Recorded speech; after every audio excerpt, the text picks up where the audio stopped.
오늘 성경엔 저는 이 사도 바울의 모습을 보면서 사도 바울의 마음이 참 넉넉한 마음이었다라는 걸 느끼게 돼요. 그 넉넉한 마음을 가진 사람은 자기를 이렇게 내려놓는 것을 두려워하지 않습니다. 여러분, 보통 내려놓는다는 것은요, 아주 고도의 영성을 가졌을 때 가능해요. 그죠? 이게 내려놓아지는 게 쉬운가요? 짐스러움에도 못 내려놓잖아요. 내려놓으라는 거. 제가 언제 등산을 한번 하면서 등산객들을 이렇게 봤는데 쉬는 자리에 가서도 배낭을 안 내려놓더라고요. 쉬면서 도로에 앉아 있으면서도 등짝에 그 무거운 배낭을 그대로 메고 있는 거예요. 사실은 이걸 내려놔야 쉼이 생길 것 같은데 못 내려놓으시더라고. 왜 안 내려놓냐니까, 아이고, 주워 매기가 또 복잡하다네. 여러분, 우리는 짐을 내려놓는 거를 우리는 편안하게 여기시잖아요. 그래야 되고 또. 그런데 나이가 들면서도 내려놓는 게 잘 안 돼요. 그렇죠? 그동안 살아왔던 삶의 습관이 있고 자기 나름대로 루틴이 있죠. 원칙이 있고 어떤 그런 삶의 방식이 있어서 여간에선 내려놓는 자세를 못 가져요. 그래서 나이가 들면서 점점 고집스러워진다는 표현도 쓰고 사람이 완고해진다는 표현도 쓰는 이유가 좀 자기 거를 내려놓고 다른 사람의 입장을 좀 헤아려 볼 수 있는 눈도 있어야 이게 눈높이 맞추기가 시작되거든요. 여러분, 이게 상대방의 눈높이를 좀 맞출 줄 알아야 대화가 되고 눈높이가 좀 맞아야 뭔가 좀 협력도 하고 또 비전도 나누고 그러는 거 아니겠어요? 늘 어린애 같은 모습으로 늘 그냥 이끌어주기만 바라고 뭔가를 누가 그냥 지시나 해야 그때서야 움직이는 타성적인 자세를 가진 인생은 늙어도 그렇게 돼요. 그래서 남을 안 챙겨준다고 원망하고 나를 안 돌아본다고 자식들 서운해하고 막 그러는 거예요.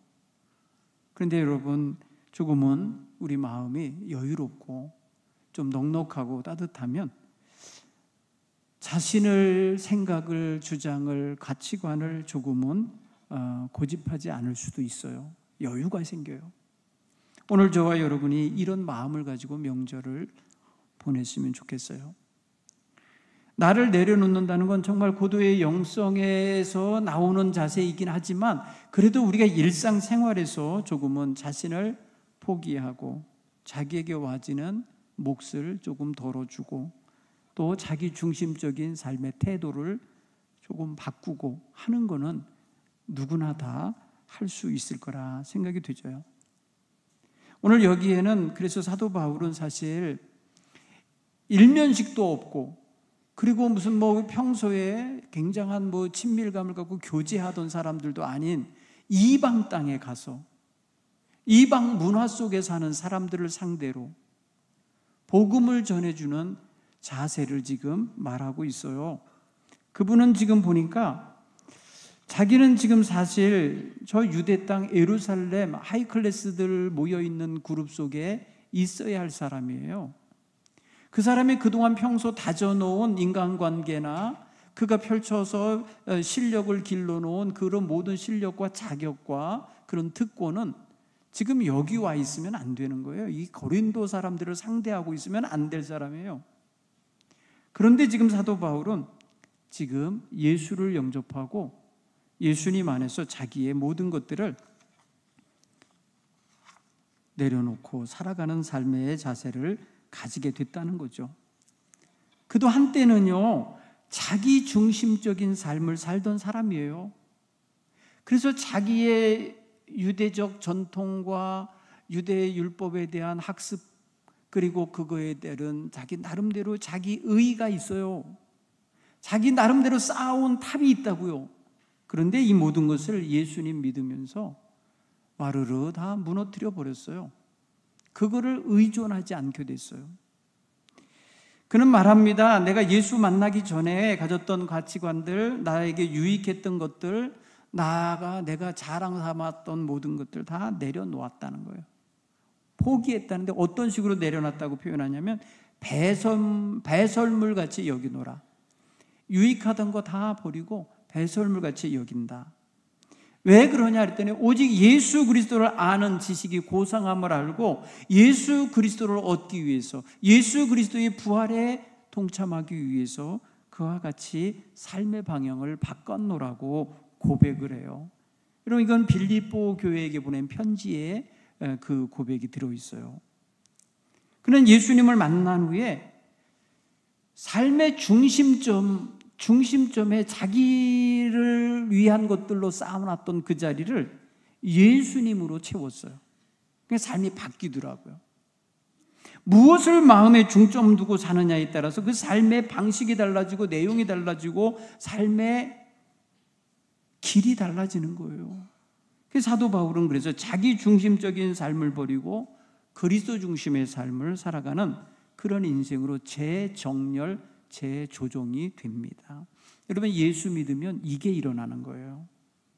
예수를 영접하여서 예수님을 나의 구세주로 고백하면 기본적으로 세팅이 이렇게 되는 거예요. 심령이 새롭게 변화를 받아 그 삶이 조정이 돼요. 삶의 방식이 바뀌어요. 삶의 내용이 달라져요. 그리고 삶의 의미와 가치를 부여하는 것들이 달라지게 됩니다. 그래서 우리 사랑하는 성도들의 마음속에도 우리 예수님 만나시고 진정한 회심을 경험한 분들은 분명히 삶이 변화됐을 거예요. 자기 중심적인 삶에서 주님 중심의 삶으로 바뀌어 있을 거예요. 그게 굉장히 중요한 증거입니다. 예수님을 만나기 전 바울은 굉장히 율법적인 의에 사로잡힌 사람이에요. 율법의 조항조항을 지켜나가는 것을 그냥 삶의 굉장히 중요한 기준점으로 삼고 삶의 방식으로 삼았던 사람이에요. 그리고 자기가 속해 있는 혈통, 베냐민 지파의 혈통, 또 그 히브리인이라는 그 사실, 이거 굉장히 자랑스럽게 여겼어요. 또 그는 최고의 학문을 가르쳐 주시는 가말리엘의 문화생으로서 아주 수준급의 종교 철학과 율법 해석 능력과 리더십을 갖추게 됐어요. 그런가 하면은 그는요, 로마 시민권을 가지고 있어요. 여러분, 오늘날 미국 시민권을 갖기 위해서 얼마나 각국의 사람들이 노력하는지 몰라요. 미국에 들어가는 영주권 자체, 비자 발급 자체가 지금은 이제 비싼 비자가 되고 말았고, 영주권을 얻으려면 엄청난 돈을 가지고 들어가야 되고 돈을 내게 돼요. 미국인의 자격증을 따는데 굉장한 많은 돈이 들어요. 그러니까 옛날 로마 시민권을 갖는 건 굉장히 어려웠어요. 로마시가 100만 명 정도 모였던 시라고 하는데 당시에 그중에 참된 시민의 시민 권리를 가진 사람 몇 없어요. 대부분은 노예, 전쟁 포로, 종들로 구성되어 있어요. 그들이 사회를 운영하고 모든 결정과 방향을 잡는 로마 시민의 위치에서 이렇게 특권을 누리는 이들은 심히 적었어요. 그래서 로마 시민권을 가진 것은 굉장한 특권이었고요, 명예였어요. 사도 바울에게 이게 다 있었던 사람이에요. 예수님 처음 만날 때 나이가 한 30여 세 됐을 때요, 젊은이에요. 젊은이에게 이런 특권과 이런 자격과 이러한 모든 것들이 갖춰져 있다 그러면 그 사람의 삶은 굉장히 승승장구할 수 있는, 정말 자신의 기본적인 베이스가 아주 든든하게 깔려 있는 사람이죠. 예수 만나기 전에 그랬단 말이에요. 예수를 만난 후에 그는 이 모든 것을 배설물같이 여기며 버렸다는 겁니다. 이거 버리기 어려운 거예요. 오히려 이걸 따기 위해서 지금 아주 별난 노력을 다하는데, 여러분, 이거 버린다는 게 어려워요. 한 한 20여 년 전에 제가 미국에 있는 한 친구 목사님한테 부정청탁을 받은 적이 있어요. 부정청탁이 뭐냐? 위조 서류를 만들어 달라는 거예요. 왜 그러냐 그랬더니 그게 미국 영주권을 얻는데 필요하다는 거예요. 그 누구 거냐 그랬더니 자기네 교인 거라는 거예요. 생각해 보세요. 일면식도 없는 사람이요. 우리 교인도 아니요. 우리 모든 것도 아닌데 여기서 교인이었고 여기서 11조를 하였고 여기서 오르간 반주를 했던 사람이라는 증명을 해달래. 전 정말 힘들었어요. 그때 그 친구의 마음에 상처도 주지 않으면서 동시에 이거를 바른 길로 정리해 주기가 너무 어려웠어요. 물론 저는 절대로 저희 교회 직인이 찍혀서 서류를 만들어 줄 수가 없었어요. 그리고 하나님 나라를 사모하는 사람이 미국 영주권을 위해선 교회도 속이고 나라도 속이고 모든 걸 속이면서 싸우면 그게 어떻게 정당하냐? 어떻게 목사가 그거를 성도에게 권장하고 그렇게 해주겠다고 나섰냐? 여러분, 이민사회에서 교인 하나 붙잡으려니까 그렇게 한 거예요.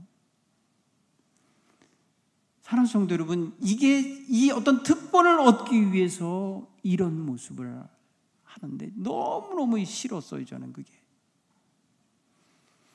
그래서 제가 아주 이렇게 저렇게 설명을 하면서 이건 옳은 게 아니다. 최소한 목사는 옳은 길을 가르쳐야 된다. 그리고 옳은 그 삶을 살아야 된다. 어렵지만 친구야, 이거는 무너지면 안 되는 거야. 이 선을 무너뜨리면 안 돼. 사실 여러분이 어려운 거예요. 그렇죠? 그런데 어느 특권을 얻기 위해서 그렇게 노력을 하는 것, 당시에 로마 시민권을 얻기 위해서 사람들이 어마어마한 돈을 뇌물로 썼다는 거예요. 실제로 빌립보 감옥에 갇혔을 때에 간수장이 사도 바울이 로마 시민인 걸 알고 그냥 쩔쩔맵니다. 왜? 로마 시민을 재판도 없이 두들겨 팼어요. 재판도 없이 착고에 차서 감옥에 가뒀어요. 죄수를 만들어 버렸다고요. 막 그런 일이 벌어져 갖고 이 로마 시민권을 발동할까 봐 굉장히 벌벌 떨어요. 너는 어떻게 시민권을 얻었냐? 젊은 나이에 물어보니까 나는 태어나면서부터 로마 시민이었다는 거예요.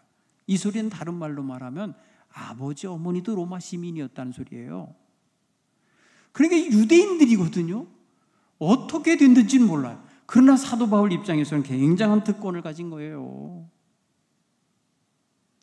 그런데 이 모든 것들을 예수 믿으면서 나를 위한 것들이라면 난 다 포기한다. 그리고 다 내려놓은 거예요. 그럼 복음 전하면서 수없는 고난을 당하고 수없는 부당한 핍박을 당하고 재판도 없이 매를 맞고 감옥에 갇히는 일이 있었지만 로마 시민권을 활용하지 않았어요. 나 로마 시민이야. 재판 안 받고 나 이렇게 매 맞을 수 없어 하면서 재판관들을 위협하지도 않았어요. 그냥 주어지는 대로 비가 오면 비를 맞듯이 바람 불면 바람을 맞듯이 그렇게 했습니다. 그런데 그런 사람이 어떻게 변하겠어요? 그런 어떤 자기의 특권을 가지고 있었던 사람이 어떻게 그렇게까지 변했겠어요? 예수님 때문이에요. 여러분, 예수님이 그 심령 속에서 주인이 되시면 인생의 목표와 의미와 가치와 존재 이유가 달라진다 그랬잖아요. 사도 바울이 바로 그런 사람이 된 거예요. 완전히 새로운 사람이 된 거예요. 그래서 오늘 이 본문의 말씀에도 보면 고린도 교인들에게 편지를 보냈을 때에 내가 고린도에 가서 전도하던 생활이죠. 고린도는요, 사실 참 오랫동안 머물러 있었던 곳이에요. 사도 바울이 그곳에 오랫동안 그곳에서 천막 짓는 일을 해가면서 복음을 전했던 자리예요. 그래서 그곳에서 복음 전했던 기억들을 생각하는데 그걸 가지고 편지를 보낼 때 사실 사도 바울은 고린도 교회에게 외면당하고 있었어요. 배척당하고 있었어요. 왜냐하면 사도 바울이 개척한 교회임에도 불구하고 나중에 뜨내기 전도자들이 드나들면서 왜곡을 시켜버렸어요. 다른 복음을 주기도 하고 파벌을 형성시켜 놓기도 하고요. 그런가 하면 사도 바울을 폄하하여 깎아내렸어요. 저 사람 예수 제자도 아니야. 저 사람 예수 믿는 사람 핍박하던 자야 하면서 사도 바울을 아주 깎아내렸어요. 고린도 교인들은 그대로 믿었어요. 그래서 사도 바울로 하여금 고린도 교회에 다시 오지 못하게 막고 있었어요. 우리 교회 이제 들어오지 마시라고 이래서요. 그때 사도 바울이 편지를 보내고 있는 거예요. 사도 바울의 눈물의 편지가 고린도 후서예요. 실제로 너무나도 눈물이 나고 아팠어요. 모든 특권을 내어놓고 버리고 저들을 위해서 복음 전하는 일에 혼신을 다했거늘 저들이 그를 오해하고 그에 대하여 아주 비정한 태도를 보이는 것에 마음이 아팠죠. 오늘 사도 바울이 자기가 어떤 태도와 자세를 가지고 복음을 전한다고 말하나 보세요. 16절에 보면 자기는 이 복음을 전할지라도 자랑할 것이 없으면 내가 부득불할 일이다. 이거 당연한 일이기 때문에 자랑거리가 아니었어요. 자랑 삼으려고 하는 게 아니었어요. 그런가 하면은 이렇게 복음 전하지 않으면 내게 화가 미칠 것만 같다. 내가 견딜 수 없는 마음으로 하는 거예요. 그리고 여러분 17절에 보면 나는 사명을 받았노라. 이렇게.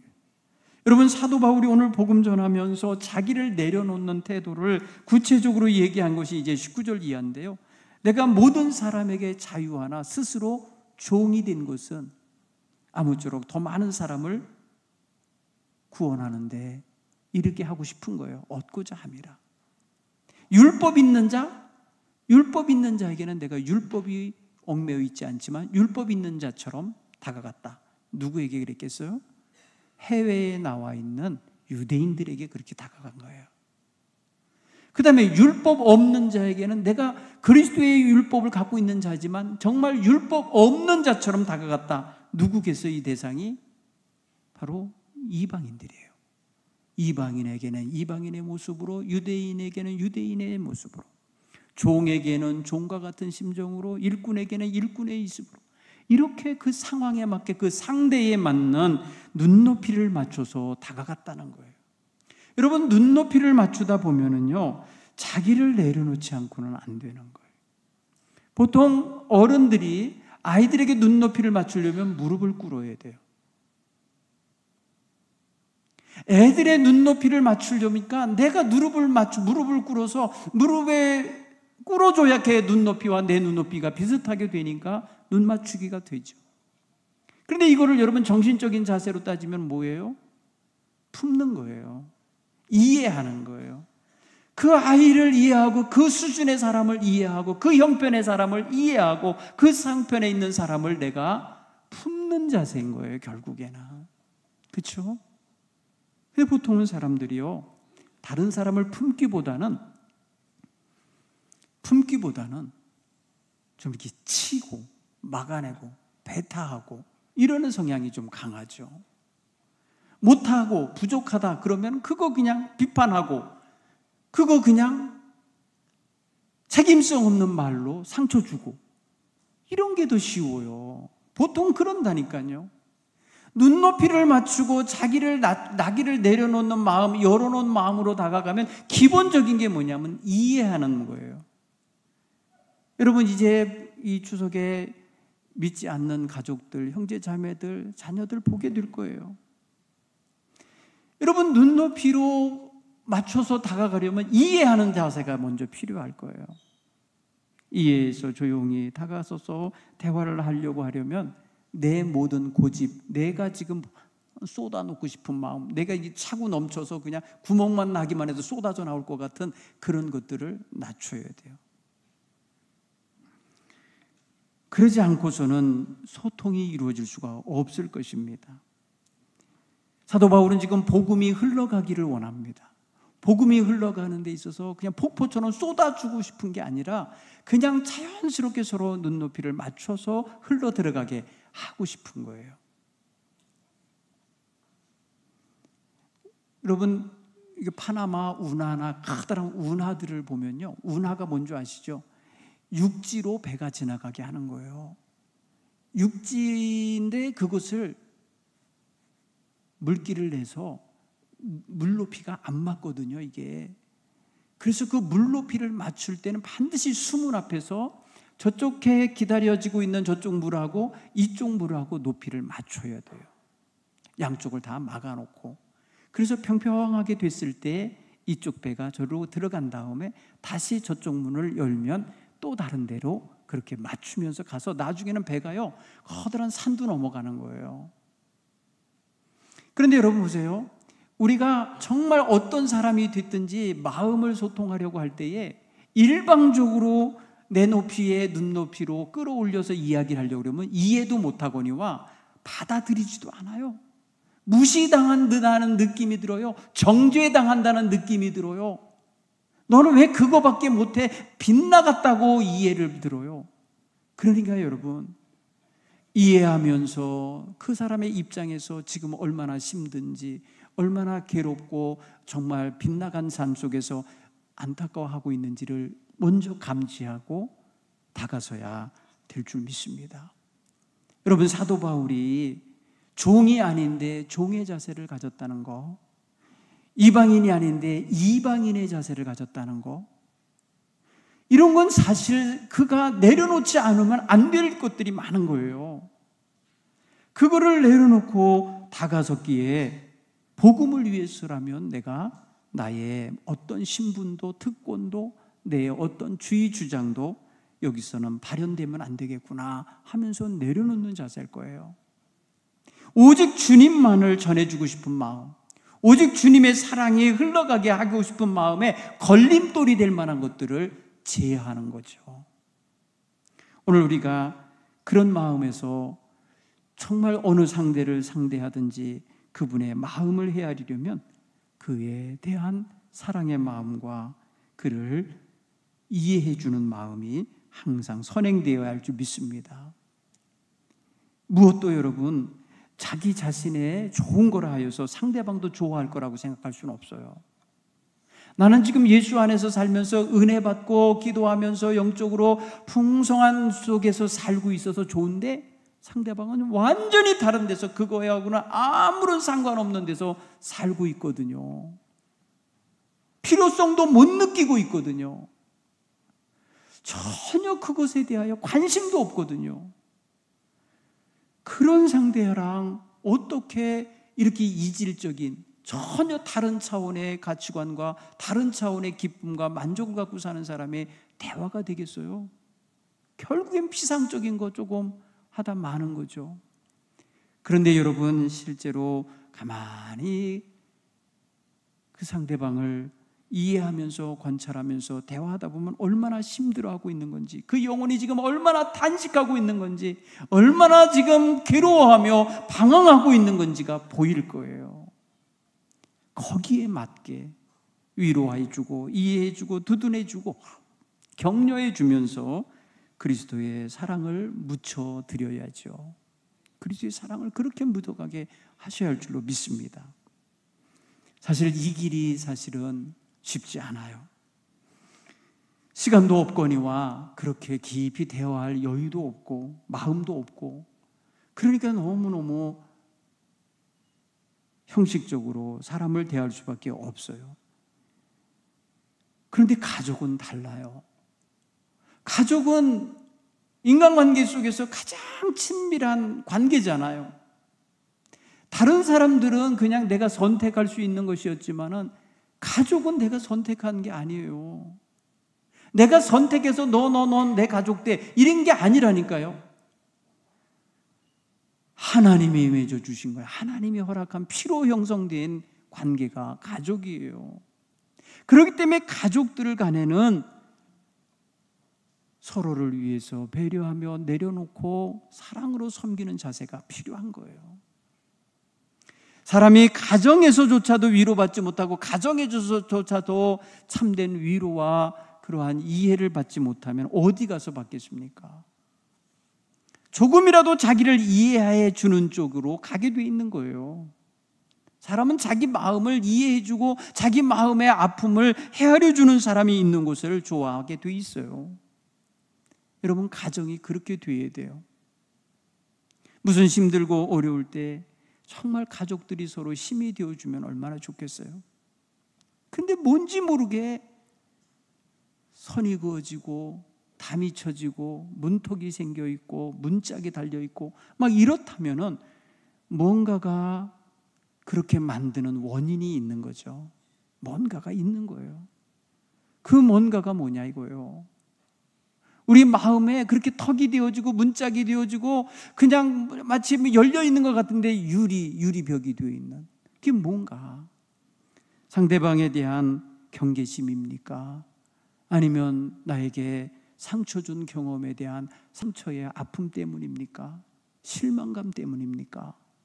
아니면 경제적인 어떠한 이해타산이 얽혀 있어서 그런 겁니까?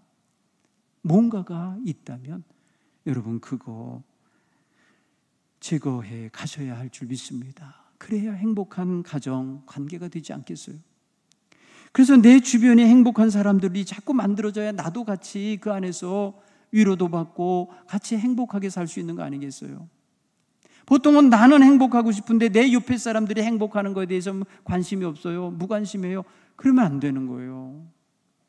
여러분, 내 주변 사람이 행복해야 나도 그 행복을 유지할 수 있는 거예요.